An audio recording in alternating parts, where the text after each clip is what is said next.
오늘 주신 하나님의 말씀은 욥기서 1장 20절에서 22절 말씀입니다. 우리 한 목소리로 욥기서 1장 20절에서 22절 말씀 함께 있습니다. 욥이 일어나 겉옷을 찢고 머리털을 밀고 땅에 엎드려 예배하며 이르되 내가 모태에서 알몸으로 나아싸운즉 또한 알몸이 그리로 돌아갈지우니라.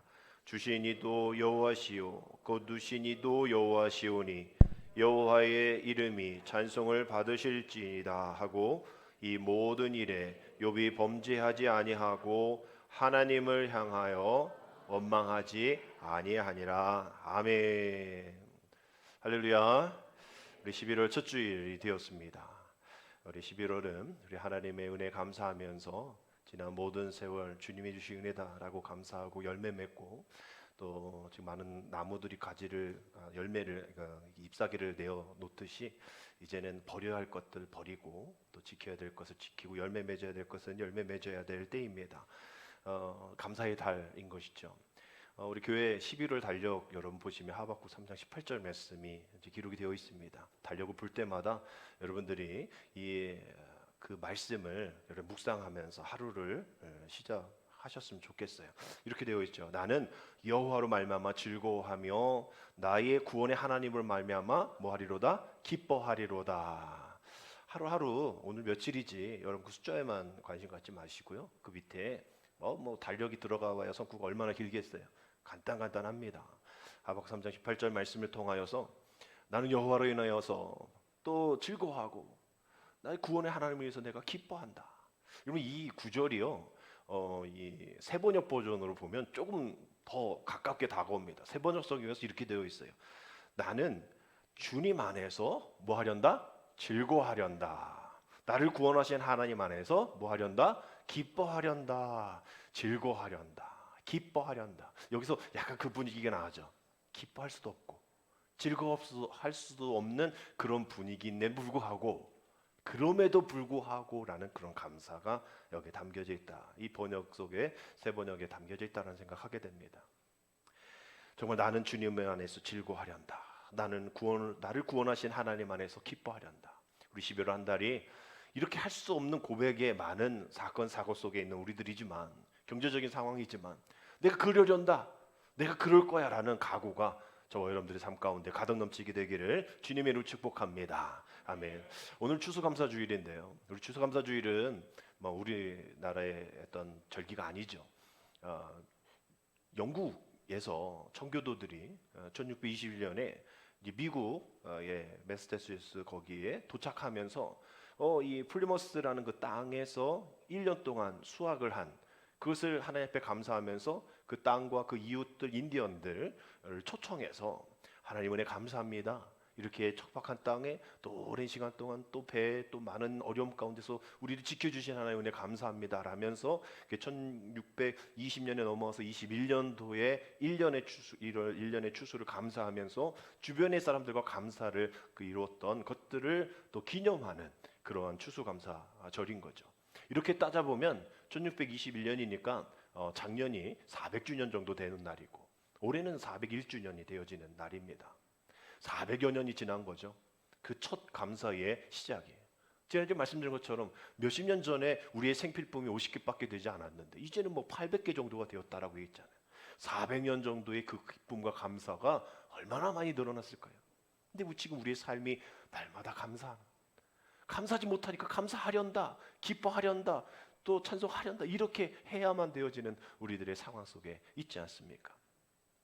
그런 상황 속에 있지만 그럼에도 불구하고 우리는 오늘 감사해야 할 사명이 우리에게 있는 거죠.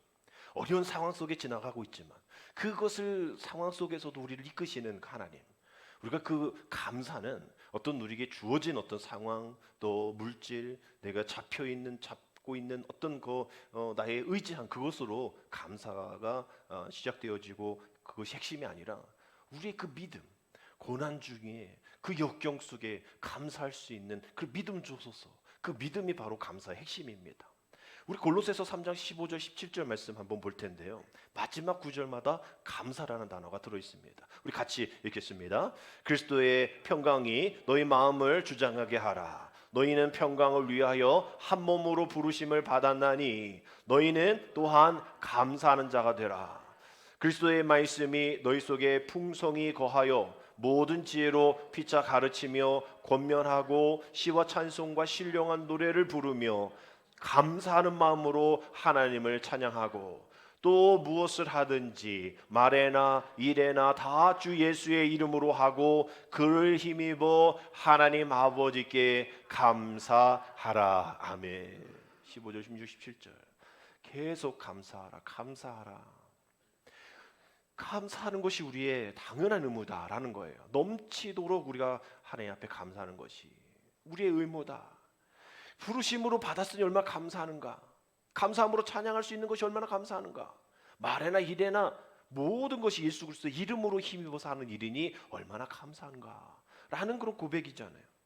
이런 우리 주변에 보면 감사할 일이 너무 많은데 우리 그 어려움이 너무나 크다고 생각하고 우리의 어려움은 말이죠 그렇게 크지 않아요.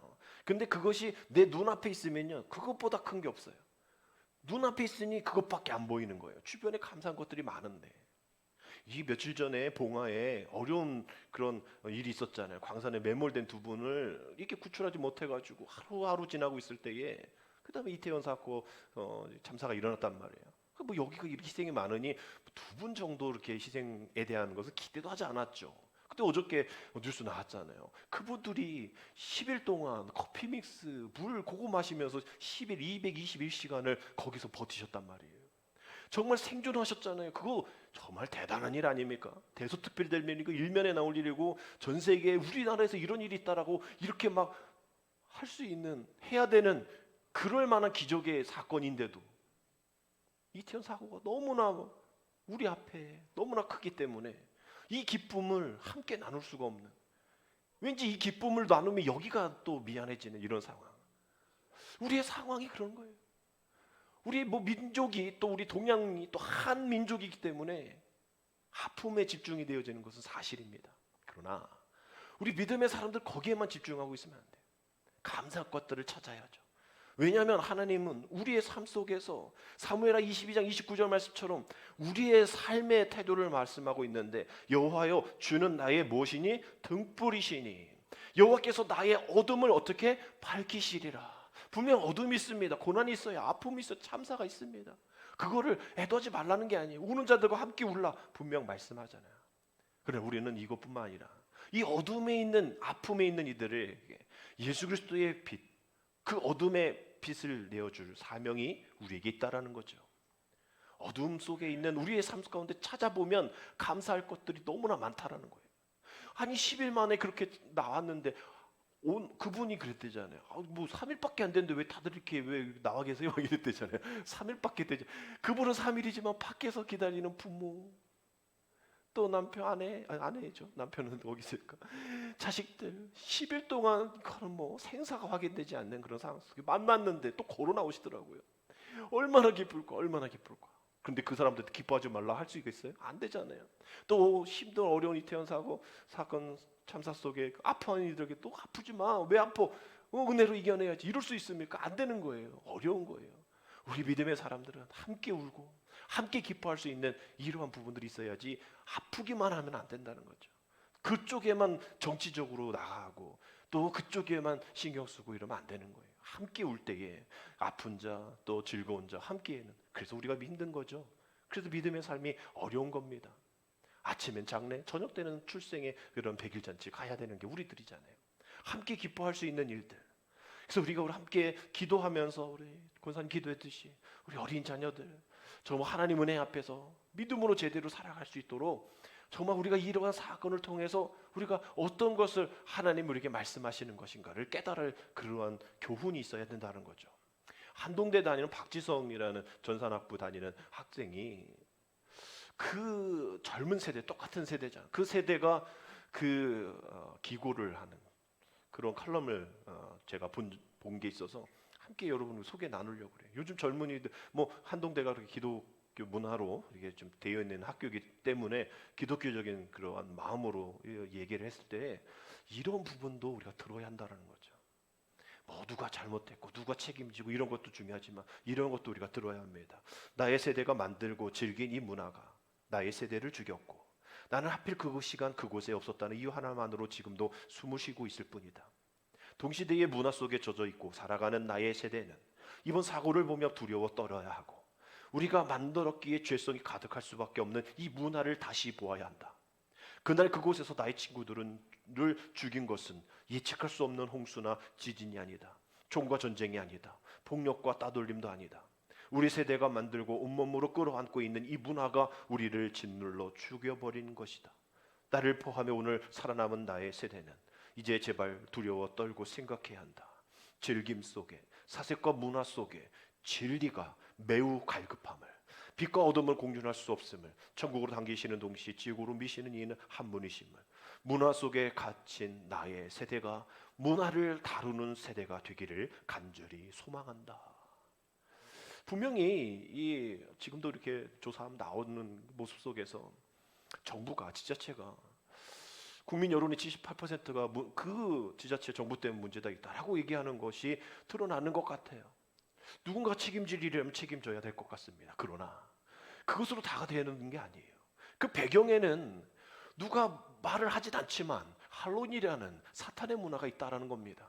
그래서 우리 단일 기도의 첫날도 우리 목사님께서 이 할로윈에 대해서 경계하시면서 할로윈 데이가 아니라 우리의 그런 할렐루야 그런 홀리온 그런 이런 문화가 되어야지. 할로윈은 사탄의 문화다. 이게 유럽에서 원래 이제 11월 1일에 유럽의 그 세인트 성인을 이제 기리는 그런 날이 이제 올 세인트 데이라는 게 11월 1일입니다. 이제 이게 미국으로 넘어오면서 이제 성인들의 날을 싫어하는 애들이 누굴까요? 사탄이잖아요. 걔네들이 하루 앞서서 10월 마지막 날에 사탄의 날을 만든 거예요. 그래서 그것이 할로윈이라는 이름 가지고 세계 각국의 귀신들의 모임, 그걸 해서 귀신 부근장하고 뭐 서양 귀신 뭐 동양 귀신 할 것 없이 막 그러면서 서로 막 이렇게 괴롭히는데 그것을 즐기고 있는 거예요. 애들 문두려서 사탕 안 주면 나 너 괴롭힐 거야 막 이러면 어쩔 수 없이 사탕 주고 초콜릿 주는 그게 무슨 문화입니까? 사탄의 문화인 거예요. 결국 사탄의 문화가 책임을 져야 되는 거예요. 분명 정치적으로 또 행정적으로 누군가 책임을 져야죠. 그 일들에 대해서 관심 안 가졌던 그 일들이 있었으니까, 아픔이 있으니까 많은 이들이, 젊은이들이 10대 20대가 30대가 그런 안타까운 인생을 걸어가다가 죽었으니까 누군가 책임을 져야겠지만 우리는 그 책임과 더불어서 영적으로 바라볼 때에 사탄이 지금 우리를 괴롭히고 있다는 것을 기억해야 합니다. 여기서 놀아나면 안 되는 거예요. 정말 이런 일들이 우리의 상황 속에 있을 때 이 한동대 박지성 학생이 그 얘기하는 거죠. 이 문화를 제대로 봐야 한다. 우리 젊은이들이 이 문화를 바라봐야 한다는 거예요. 누군가가 책임지고 누군가 손가락질 하려면 제대로 보고 손가락질해라 라는 그러한 얘기인 거예요. 분명 여기다도 댓글 이상하게 달았겠죠. 네가 뭔데 막. 우리나라는 이러지 않습니까? 좋은 얘기해도 너 뭐 좋은 일을 해도 손가락질 받는 게 우리나라의 그런 내지든이니까 말이죠. 재난과 또 불행, 그 누구에게 뭐 예측하고 뭐 닥칩니까? 아니잖아요. 지나가다가 또 어저께는 어때 청주 카페에서 커피 마시는데 위에 상들지가 떨어져가지고 지금 지금 사경을 헤매고 있다 막 그런, 아니 커피 마시고 있는데 위에서 상들리에 떨어져가지고 지금 심정지문, 그런 일들이 커피 마시다가요 길을 가다가입니다. 그런 일들이 우리가 재난 불행 누구에게나 또 예측 없이 찾아오는 거예요. 그러나 우리는 믿음으로 바라볼 때 그것이 정말 이 세상에 살 가치가 없구나가 아니라 그 재난이 얼마나 엄청난 것이든 우리는 그 믿음으로 피할 수 있는 힘이 있다라는 것을 세상에 알려줄 그러한 사명자라는 것이죠. 여러분, 우리 시편 53편 2절에 보면 우리가 하나님이 우리를 그냥 내버려 두신 것 같다라고 생각할지 모르겠지만, 아니, 하나님은 지금 우리를 어떻게 하늘에서 인생을 굽어 살피시고 계시다라고 표현하고 있어요. 우리가 어떤 것에 관심이 있으면 앞으로 갑니다. 누군가 말을 귀 기울이면 앞으로 이렇게 해요. 저 사람이 나의 말을 귀 기울이구나. 이렇게 뒷짐지고 기대고 있으면 안 듣는 거죠. 거만한 거죠. 근데 하나님은 우리의 인생을 하늘에서 그냥 쳐다보시는 거 아니라 굽어 살피신다라고 되어 있어요. 굽어 살피시는 하나님 우리가 힘들 때 어디 계셨어요? 아니에요. 굽어 살피고 계신 거예요. 우리 아픔과 함께 울고 계시는 거예요. 어제 단일 기도에 전은주 간사님, 전도사님 간증 있었잖아요. 그 찬양 사역자니까 찬양을 하셨는데 그날이라는 그런 찬양, 이게 온라인인지 오프라인인지 지금 발매가 된 건지 모르겠지만 정말 마음을 울리는 그분의 그 어려운 시절 얘기하다가 이 찬양을 불렀는데 그 가사가 자막 나오지 않지만 제가 말씀드릴게요. 그날 제목이 그날이에요. 그날 떠올리고 싶지 않았던 그날, 가슴 속에 묻고 살았던 그날을 기억해요. 그날 여전히 기억 속에 그날 마냥 덮어두고 싶었던 그날을 기억해요. 당신은 어디 계셨냐고. 왜 날 지켜주지 않았는가. 다른 이들의 서툰 위로가 아닌 당신께 듣고 싶었어요. 그날 당신은 어디 계셨나요? 그러더니 이제 기도했잖아요, 중간에. 그러다가 마지막에 이런 고백하죠. 그날 나와 함께 있었다고. 그날 나와 함께 울었다고. 그날 거기에 내 곁에 나와 함께 있었다. 나와 함께 울었다고. 이런 가사를 찬양으로 했잖아. 여러분, 재난 그 자체로 볼 때 선한 건 아닙니다. 누가 재난 받고 싶겠어요? 어떤 형태든 간에 인간의 삶 자체를 흔들어 놓을 수밖에 없는 그런 혼란스러운 것은 맞습니다. 그러나 하나님은 이 재난과 고난을 통해서 하나님의 뜻을 이루시는 방법으로 도구로 사용하신다라는 것, 우리는 인정하고 싶지 않지만 성경이 온통 그 얘기를 하는 거예요. 하나님이 축복 주시겠다 하시면 그냥 주시지 않아요. 고난과 고통, 연단, 재난을 주시고 그것을 이겨내면 믿음으로 감사하는 이들에게 다시 축복을 주십니다. 그래서 오늘 제목을 원래 축복과 축복을 이어주는 감사의 사닥다리 이렇게 지려고 했는데, 여러분, 우리가 그 축복이라는 것이 그냥 내어지는 게 아닌 거예요. 하나님 감사합니다. 고난 중에도 감사합니다. 재난 중에도 감사합니다라고 고백했던 이들에게 주시는 축복이 있다라는 거예요.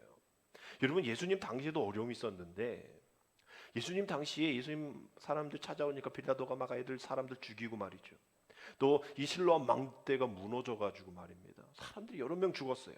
그것이 누가복음 13장 4절 5절에 나오는데, 그 사람들이 그 당시도 이 몸에 이상한 질병 있고 그러면 네 죄냐, 아버지 죄냐, 조상 죄냐 막 이렇게 죄로 막 엮었듯이 사건이 나니까 저 사람들 죄 있어서 그래라고 얘기하는 그것을 여론을 들으시고 주님께서 13장 4절 5절에 이런 말씀하십니다. 또 실로암에서 망대가 무너져 치워 죽은 18사람이 예루살렘에 거한 다른 모든 사람보다 또 너보다 죄가 더 많은 줄 아느냐, 그렇게 이야기하고 있는데, 너희에게 이르노니 아니라 너희도 만일 회개하지 아니하면 다 이와 같이 망하리라. 그 사고난 그들이 다른 사람보다 죄가 많아서가 아니라는 거예요. 그런 생각하지 말라는 거예요. 분명 그 재난에 어떤 의미, 교훈이 있다. 그것을 바라보라는 거예요. 그 사람의 죄에 대해서 신경 쓰지 말라는 거예요. 죽음의 현실이 전부인 것처럼 절망하게 만드는 것에 집중하지 말고 하나님이 말씀하신 그 교훈들을 생각을 해서 그 죽음보다 더 귀한 가치가 있는 부활과 생명과 나눔과 그것을 더 신경을 써라 라고 이야기를 하는 겁니다. 이런 비극적인 참사 앞에서 이 각각의 죽음 가벼운 언어로 위로하기보다는 정말 그 슬픔에 대한 깊은 공감이 있어야겠죠. 여러분, 자녀를 떠난 부모의 마음이 정말 마음 아프겠죠. 얼마나 많은 상실감이 있겠습니까?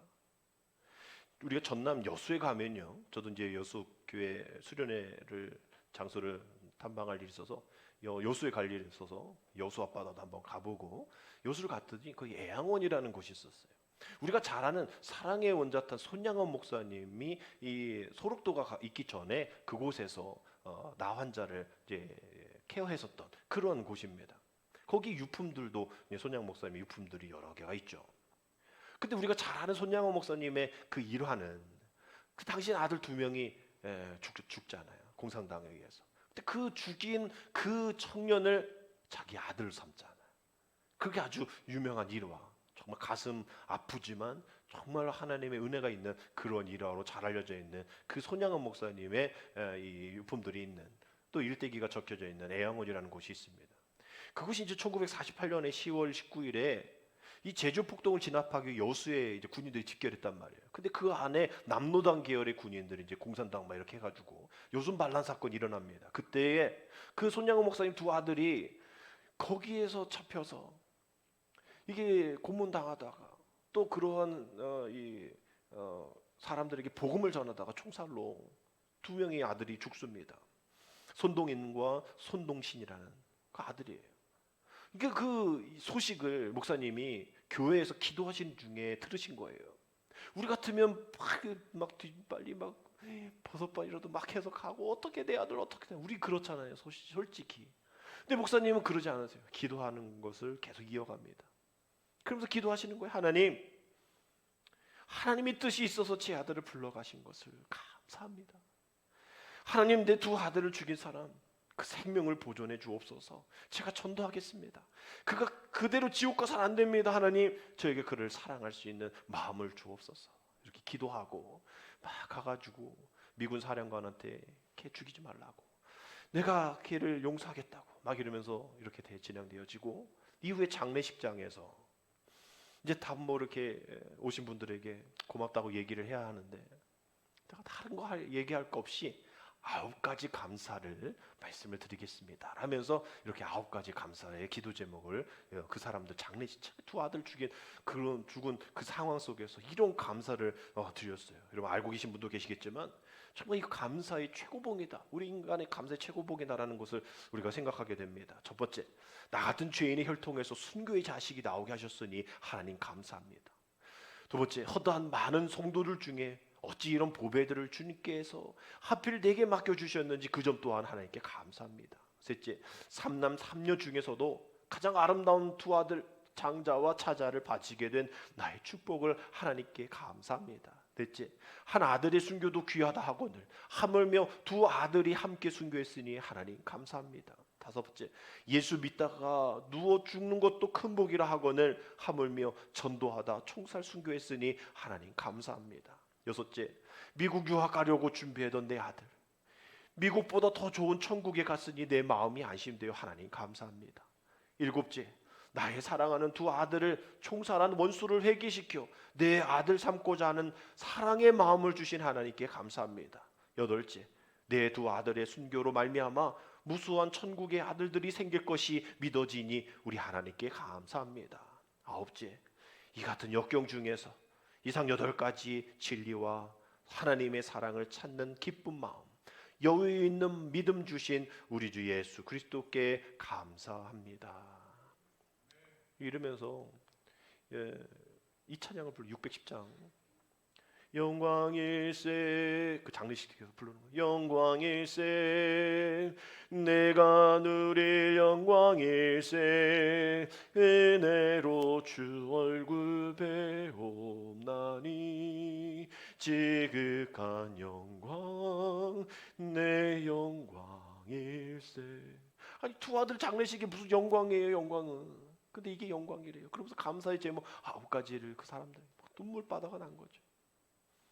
그러면서 하나님 앞에 헌금 드립니다. 근데 그 애영원 가면 이게 있어요. 거기에 이제 한자로 써 있고 한문 써 있고 잘 안 보이지만 이렇게 써 있습니다. 두 아들의 순교를 감사하며 손양원 10,000원. 여러분 지금 10,000원하고 다르죠? 그 당시 목사님 한 달 사례비가 80원이었어요. 80원.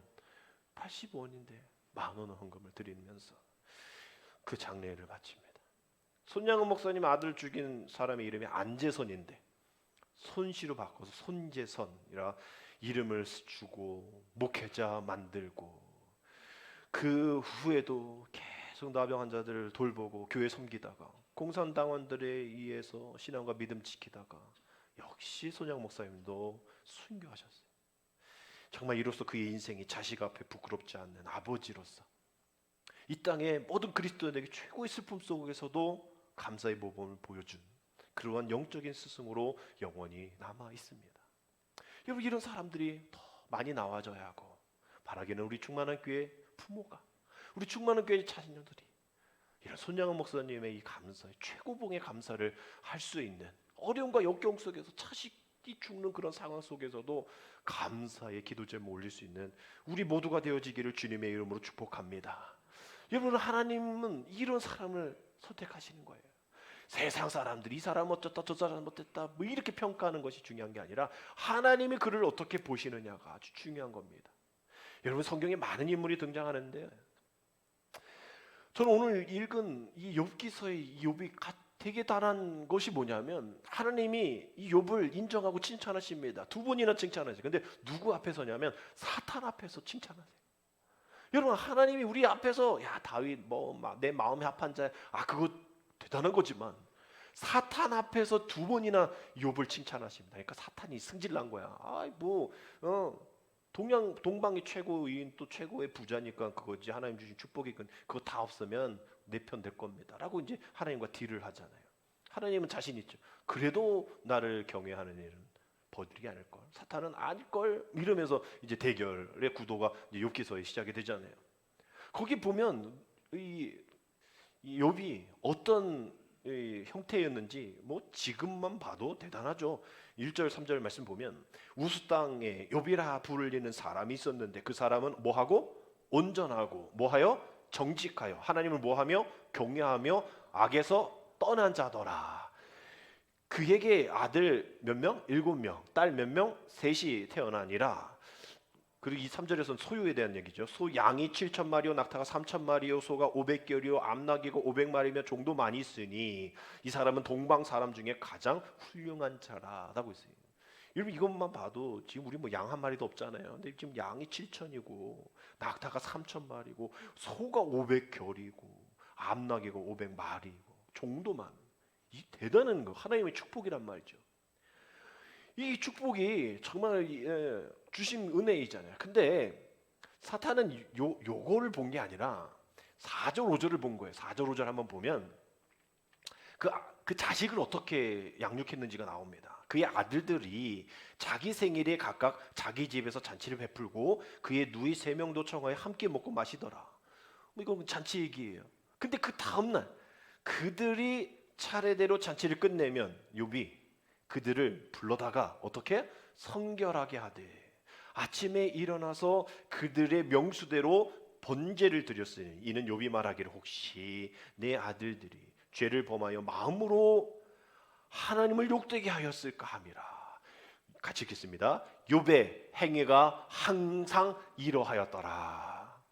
욥의 행위가 자식을 향해 혹시 마음으로도 하나님을 욕되게 했을까 봐 그 자식에 대한 정말 대단한 양육이 있었던 거예요. 사탄이 이거 건드는 거죠. 앞에 있는 거 없어진 거 그거 생각하는 거예요. 무엇 하나 부를 것 없는 그 사람 중에 자식에 대해 내가 이렇게 내 자녀들을 이렇게 되어지는 그런 상황들 보면요. 계속 연달아서 이런 이후의 상황이 계속 연달아서 안 좋은 일이 생겨요.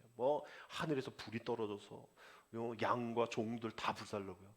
그 종들 그 사환이 얘기하고 있는 동시에 다른 종들이 와가지고 또 이랬다 저랬다 이야기하고 그러면서 이제 18절 19절에 그렇게 얘기하고 있는 상황에서 그 사환이 아직 말하는 동안에 또 한 사람이 와서 아뢰되 주인의 자녀들이 그들의 맏아들의 집에서 음식을 먹으며 포도주를 마시는데 거친 들에서 큰 바람이 와서 집 네 모퉁이를 치매 그 청년들 위에 무너짐으로 그들이 죽었나이다.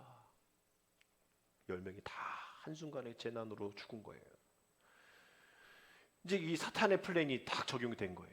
재산도 없앴고 사랑하는 그렇게 애지중지 믿음으로 양육했던 그 7명의 아들 3명의 딸을 다 한꺼번에 죽는 일. 그 이후에 이 욥의 몸에 이런 건강이 잃게 되어지고 또 그 후에 함께 이 일들을 극복해야 할 배우자가 하나님을 욕하고 죽으라고 말이에요. 이렇게 배우자 그러고 나중에 친구들이 와서 도움도 안 되는 얘기하고 너가 하나님 잘 안 섬기니까 이런 일이 있는 거 아니야. 위로도 못한 말이라도 말지. 이런 일들이 일어난 거예요. 자식도 잃고 재산도 잃고 명예도 잃고 건강도 잃고 친구도 잃고 아내도 잃고 모두가 다 등 돌리고 떠나보려는 그런 비참한 순간 속에서 우리는 이미 알고 있지만 이런 상황 속에서 이런 비참한 상황 속에서 정말 그 욥이 사탄의 플랜대로 하나님을 저주하고 그 아내의 말대로 하나님을 저주하고 돌아섰을까? 우리는 이미 알고 있지만 그럴 수 있을까? 정말 우리라면 그럴 수 있을까? 이태원 그 참사 속에서 있는 그 부모가 그럴 수 있을까? 우리는 결국은 우리를 생각해 보면 우리 욥과 같지 못할 것 같다는 생각이 들죠. 오히려 정말 그 아내의 이야기가 사탄의 플랜이 맞는 또 그래야만 우리의 마음이 편해질 거라고 생각할 때가 너무나 많습니다. 그래서 20절 정도 보면 너무나 힘드니까 거소들 찢고 머리털을 밀어버리고 할 수 없으니까 하나님 앞에 엎드리는 거예요. 그러한 상황은 우리에게 있어요. 거기까지는 해야 돼요. 나는 의인이야 괜찮아. 이거는 뭐 사람도 아니지 로봇이죠. 그런 찢음이 있는, 아픔이 있는 거야. 그러나 거기서 끝나지 않고 이런 믿음의 자세로 주님 앞에 고백합니다. 21절 이르되 내가 모태에서 알몸으로 나왔었은지 또한 알몸이 그리로 돌아가올지라. 우리 같이 읽습니다. 주시니도 여호와시요 거두시니도 여호와시오니 여호와의 이름이 찬송을 받으실지니다. 아니, 지금 다 없어지고 망하고 자식 그렇게 한순간에 잃어버리는 그런 상황 속에서 정신을 차리고 믿음으로 고백하는 것이, 내가 뭐 가지고 온 게 있었어요? 아무것도 없죠. 다시 시작하겠습니다. 영으로부터 시작하겠습니다. 그러면서 여호와, 이 주신이도 여호와시요, 여호와는 이름 세 번이나, 거두신이도 여호와시요 여호와 이름을 찬송할지라. 우리 사이 안 좋고 뭐 이런 사람 이름도 부르기 싫잖아요. 근데 다시 네 이름 부르나 봐라. 내 입에 내 방향이 너를 향하나 봐라. 안 하잖아요. 우리는 그렇습니다. 그러나 여호와를 향하여 세 번이나 주님과의 관계가 여전합니다. 하나님과의 관계는 난 여전합니다. 하나님, 나는 정말 머리를 밀고 가슴을 찢어야 될 그런 상황이지만 하나님이 하신 일인 걸 어떡하겠습니까? 앞서 말씀드린 것처럼 기뻐하련다, 감사하련다 라는 말씀이죠. 그러면서 하나 더 이야기하는 게 22절 말씀입니다. 같이 읽겠습니다. 이 모든 일에 욥이 뭐하지 않으며 범죄하지 아니하며 하나님을 향하여 뭐하지 아니하니라 원망하지 아니하니라. 우리는 앞에잖아요. 우리 범죄하잖아요. 입술로 범죄하고, 우리가 입술로 안 하면 마음속으로 생각 속에 범죄하잖아요. 너 이제 죽었어. 이제 하나님 널 또 그냥 내버려 두나 봐. 너는 이제 너 내가 죽여버릴 거야. 우리는 그렇잖아요. 우리는 범죄합니다. 근데 욥이 자신이 그러지 말라고 자식들에게 가르쳤잖아요. 너는 그러면 안 돼. 마음으로 하나님을 욕되게 하면 안 돼. 범죄하면 안 돼. 하나님 저주하면 안 돼. 그렇게 살았던 사람이 자식에게 그렇게 이야기할 수 있던 거예요. 그러니까 자신도 그렇게 얘기했으니, 자식이 그렇게 죽었지만 내가 얘기했던 거, 자식에게 얘기했던 모든 것들이 이제 나도 그렇게 하지 않아야겠다. 하나님을 향하여 원망하지 아니하겠다라는 그런 고백을 하게 됩니다. 오늘 욥의 고백을 정말 곰곰이 살펴보면 우리는 정말 조금만 잃어도 안타까워하잖아요. 우리는 뭐 앞에 있는 재물, 이 많은 것도 아니고 조그만 것도 잃어버려도 안타까워하고, 내가 얻고 싶은 거 얻지 못하고 누군가 가져가면 그거 저주하고 말이죠. 내가 가져야 되는데 말이야. 이러면서 그것 때문에 마음 아프고 어수선하고, 이러한 시무룩하는 우리들, 정말 우리는 너무 거기에 익숙해져 있다는 거예요. 범죄하는 거에 너무 빠른 거예요. 원망하는 일이 너무나 빠른 겁니다. 주신이도 하나님이시요 거두신이도 하나님이시라는 것을 우리는 알몸으로 왔으니까 알몸으로 간다라는 그거 알면서도, 나는 그 소유를 다 하나님께 드립니다라고 알면서도 우리는 거기에 집중하고 있는 우리의 모습들. 사탄은 우리의 모습, 그것을 우리는 건디는 거예요. 하나님의 말씀대로 욥의 신앙이 그 사탄의 플랜대로 가지 않아서 하나님 너무 흡족하셨을 것 같아요. 비록 이런 어려움들이 있지만. 그래서 이후에 보면 2배의 역사를 주시잖아요. 오늘 읽지 않았지만 여러분 욥기서 마지막 읽어보십시오. 하나님이 말씀도 안 하셔. 친구들 얘기하고 이렇게 했을 때 욥이 가장 간절히 바라는 건 뭐예요? 하나님 좀 제발 얘기 좀 해주세요. 하나님 왜 이렇게 얘기 안 하십니까? 그래서 친구들이 얘기하잖아요. 야, 하나님과 네 사이에 구름이 껴있어서 하나님 네 못 보시나 보다. 막 약 올리거든요. 그러니까 하나님 정말 하나님 내 생명 가져가세요. 막 이러면서 막 한손하다가 나중에 하나님이 말씀하시거든요. 나중에 하나님이 이 욥의 재산들을 회복시켜 주시는데 계산해 보면 2배 갑절로, 자녀도 갑절로 이렇게 해주십니다.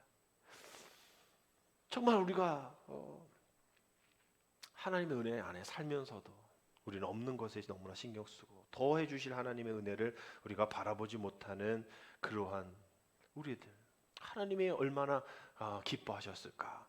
욥의 이러한 인내함 또 감사함을 보고 말이죠.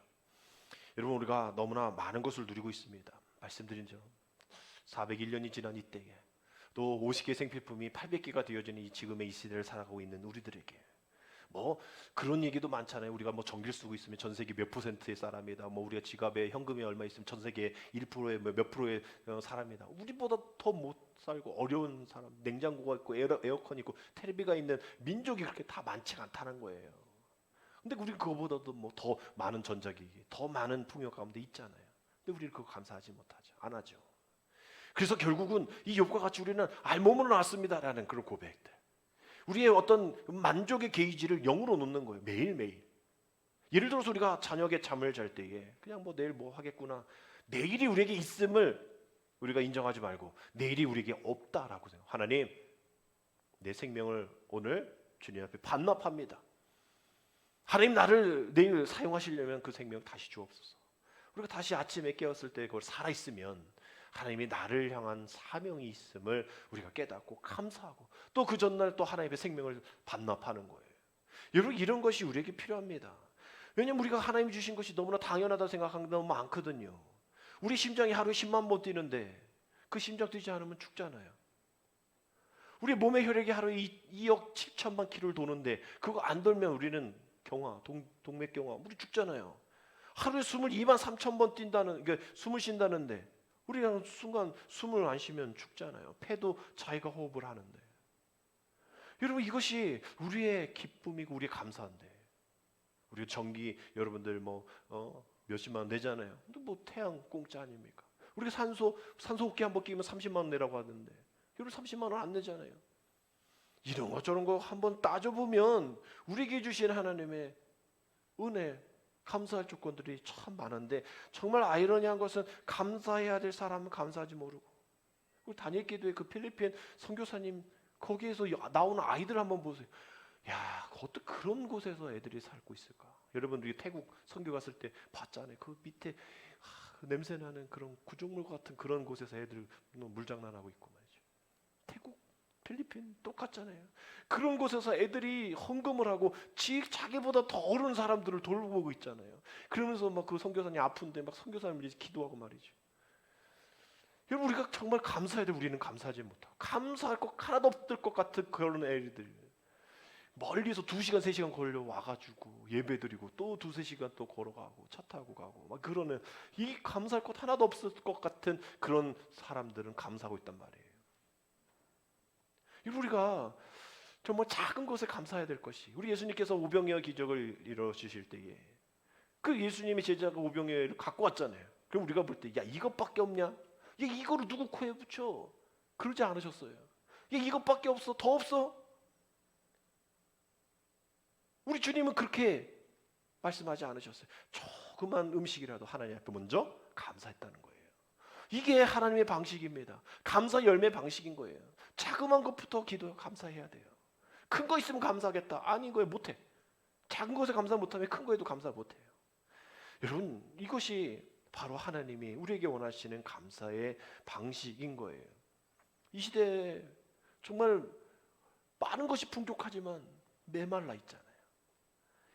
그런 마음이 생기지 않잖아요. 감사하는 마음, 누군가 나눠줘야겠다는 마음 생기지 않잖아요. 여러분, 그래서 저는 2018년 제가 7월 달에 부임하면서 그래도 어떻게 하면 이웃과 나눌까, 힘들고 어려워도 우리가 어떻게 하면 그런 훈련 받을 수 있을까, 나눠주고 생필품도 우리가 막 박스 나눠주고 막 했잖아요. 누군가는 우리 교회 뭐 하는 게 뭐 있냐라고 얘기할지 몰라. 그런데 우리는 2018년부터 지금 몇 번째예요. 계속 우리는 1년에 3번씩 나누고 있습니다. 우리도 힘들지만 말이죠. 뭐 지금 다들 어렵다고 하지만 우리가 그런 작은 것부터 이렇게 해야 우리 교회가 나중에 크고 또 부흥하고 성장하고 여기 주변에 막 많은 사람들이 모였을 때 더 큰 일을 감당할 수 있는 겁니다. 우리는 지금 훈련 받는 거예요. 이런 것 작은 것부터 하지 않으면 큰 것 할 수 없기 때문입니다. 하나님 원하시는 것은 기적의 주인공이 아니라 감사할 줄 아는 사람인 거예요.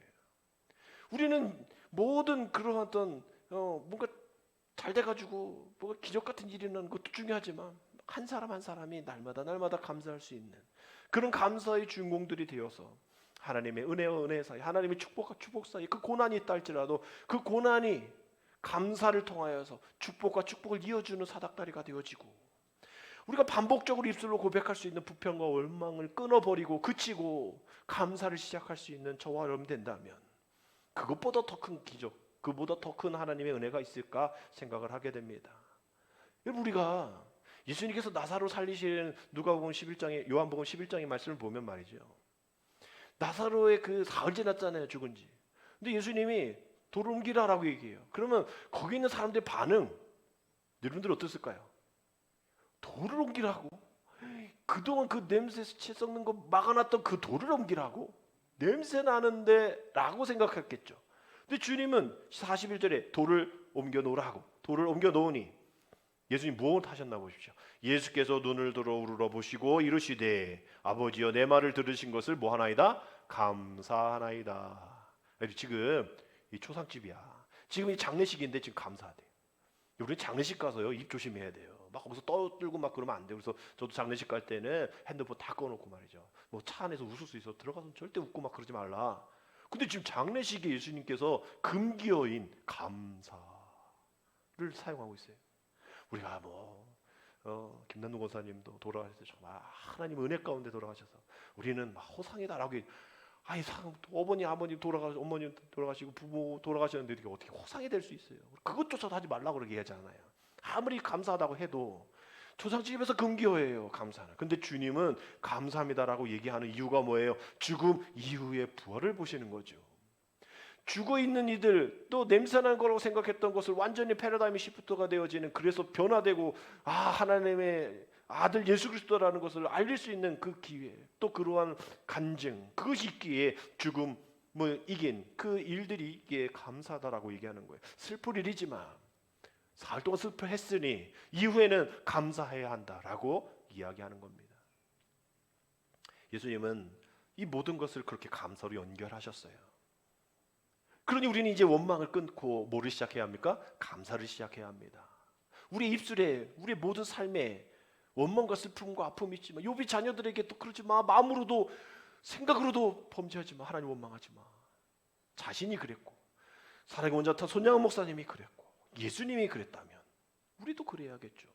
그러한 본을 보이는 믿음의 어머니 아버지가 우리 교회에 되어져야 우리 자녀들이 그 믿음의 감사의 법칙을 따르고 우리의 믿음의 어머니 아버지들이 권사님들이 장로님들이 이렇게 감사의 법칙을 따랐기에 우리도 그렇게 해야 되는 게 당연하구나. 당연한 감사가 되어줄 수 있도록 이것저것 따지고 원망하고 불평하고 있는 것들이 있는 것이 아니라 정말 하나님 감사합니다. 하나님 감사합니다. 감사할 수밖에 없기에 내가 감사하렵니다. 감사할 수 없는 상황이지만 감사하렵니다. 하나님 우리의 감사를 받아 주옵소서. 여러분 우리의 감사가 이러한 감사가 되어질 수 있도록 손양호 목사님처럼 욥과 같이 다니엘 기도의 간증의 주인공들과 같이 예수님과 같이 그러한 축복과 축복사의 감사가 있어서 이제 원망을 그치고 감사를 선포하며 시작하는 저와 여러분 되시기를 주님의 이름으로 축복합니다. 기도드립니다.